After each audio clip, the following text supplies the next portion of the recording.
ఈరోజు tab based CBSE examinations assessment అనేటువంటిది రాష్ట్ర వ్యాప్తంగా జరుగుతుంది.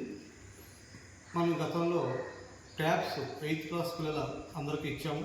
ఆ పిల్లలకు 10th క్లాస్కి వచ్చారు. ట్యాబ్స్ అనేవి అందరి దగ్గర ఉన్నాయి, పిల్లలు వాడుతున్నారు. కాకపోతే మన అల్లూరు సీతారామరాజు జిల్లాలో అందరికి తెలుసు, ఇది ఇష్యూస్ అనేవి ఎక్కువ ఉన్నాయి, సిగ్నల్ ఇష్యూస్ అనేవి.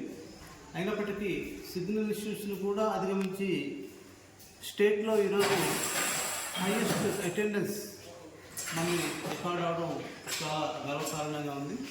95% పైబడి పిల్లలు ఈరోజు ఈ ట్యాబ్ను ఉపయోగించి అసెస్మెంట్ ఎగ్జామినేషన్ అనేది రాశారు.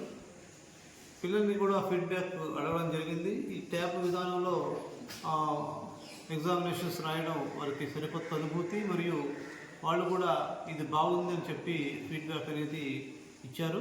కాబట్టి ఓవరాల్గా ఈ ట్యాబ్ బేస్డ్ అసెస్మెంట్ ఎగ్జామినేషన్స్ యొక్క ఫలితాలు బట్టి, అంటే పిల్లల తాలూకా ఫీడ్బ్యాక్, అలాగే దీని తాలూకా ఉపయోగాలు మరియు దీన్ని బట్టి కూడా విశ్లేషణ చేసి భవిష్యత్తులో ఏ విధంగా నిర్వహించాలి, అంటే ఆన్లైన్లో నిర్వహించాలా, ఆఫ్లైన్లో నిర్వహించాలన్నటువంటిది ఒక నిర్ణయం తీసుకోవడానికి ఈరోజు మనం ఈ base line tab based CBSE assessment examinations అనేది ఉపయోగపడుతుంది.